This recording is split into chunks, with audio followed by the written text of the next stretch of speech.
Welcome back, film bugs, to another exciting journey into the world of film and entertainment. I'm your host, Lyla Filmington. And Lil Jimmy. Today, we're diving into the fourth and final installment, that is Panday Ikaapat na Yugto. We tried digging up trivia or fun facts, wala talaga, not even a whiff of chismis. So we're diving straight into the recap. Honestly, we almost skipped it, because the video quality, woof, looks like it was shot on a Nintendo 3DS, underwater.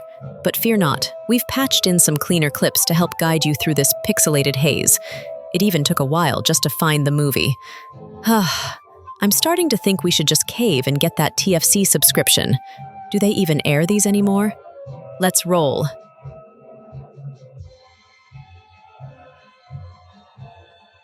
Cue the classic flashback sequence, the budget-saving recap they stick at the start of every sequel. Also a nice excuse to throw in the opening credits. Then we open with two archaeologists. Archaeologist number 1, played by Eddie Infante, and Fernan, played by Raul Santiago, on a cursed desert field trip. They're trekking with some locals, trying to dig up something spooky. They crack open a tomb, release an evil spirit, and surprise, a few folks don't make it. Yup, classic don't touch the ancient evil stuff. Cut to Flavio and the gang.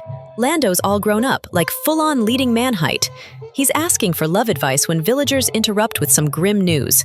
Time for a new quest. But first, Lando visits his crush Teresa, who dumps him like hot pan de sal, cold. Oof, straight to the Bosted zone. Meanwhile, our archaeologists get mysterious hooded figures. They manage to rescue a mysterious woman locked in a cage, but things go from creepy to cosmic real fast. Cut to the underworld rave, hooded cultists doing their thing, and guess who's back? Lizardo, resurrected for the 4th time like he's on an unlimited respawn plan. How?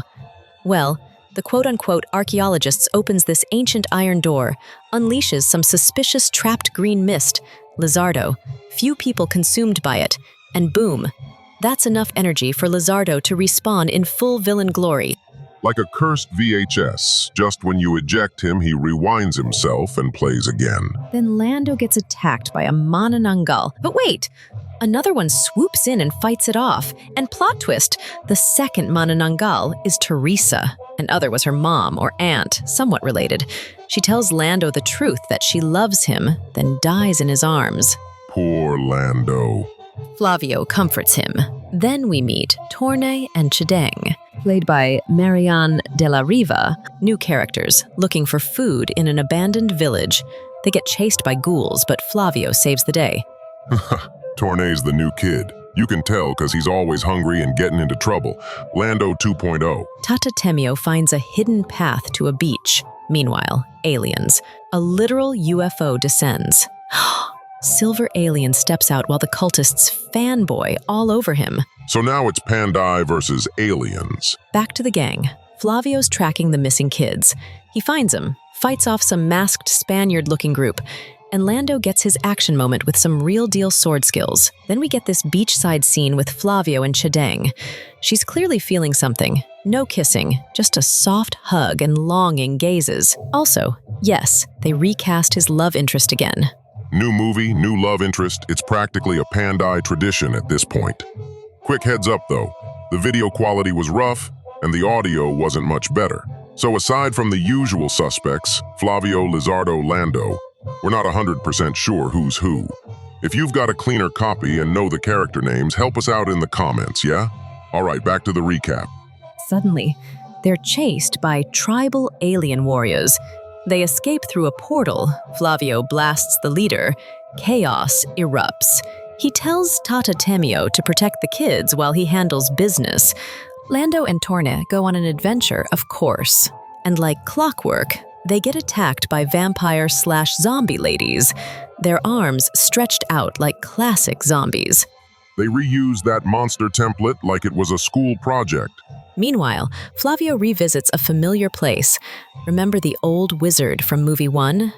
He gets flashbacks, talks about a deadly green cloud, some lore, some trauma. Then he sees Fernan and Esther sleeping by the beach. Flavio talks to Fernan, and he explains what happened about their search for the Holy Grail. I really have no idea what he was jabbering about, like how they handled casting and writing a story about him. No care. While that's happening, poor Chideng gets snatched by aliens near a coconut tree. She just wanted a break. She got abducted mid-buko break. Back to Flavio's journey, when boom, he's suddenly surrounded by sand ninjas. Yes, sand ninjas. Don't ask. He slices through them like they're made of Tahoe. No sweat. They came out of nowhere, like pop-up ads but with swords. Then, ta-da! Lizardo shows up, ready to deliver his classic villain monologue. He's giving big final boss energy. And then, he transforms into that green smoke again, does a little smoky Pictionary in the sky. Is it a skull? A ghost? A jackal? A jackal! Jackal! Jackal! It's a jackal! Jackal! Time! It wasn't right the first time you said it. Why the hell would it be right the next 10 times? Before descending down to battle Flavio, it took about 20 seconds before Lizardo got beat again in his gas form. Classic Lizardo. Dramatic exits and vague visual metaphors since 1980. Back to the boys, they find food but are ambushed again. Then, Flavio shows up for the boss fight. Lasers, aliens, hooded goons. Flavio deflects beams like a Jedi. They battle through this alien dimension. Torne and Lando fight side by side using Flavio's shield. Then, the aliens reveal their hostage, Chideng. They start talking in this weird alien dialect. Sounded like something like this. Because I know I can reach the goal again. Because While the aliens monologue, the kids distract him, and Flavio blasts the big bad with his signature laser move. Victory! Aliens are defeated, Chideng is saved, and the team regroups. Flavio seals the tomb with his balara, closing the portal of evil once and for all. They walk off together on a beautiful sandy beach, and just like that, Pandai's epic saga comes to a sunset-drenched end. Until the next reboot. This one's a wild ride. Ghouls, vampires, aliens, heartbreak, and a beach finale. Flavio out.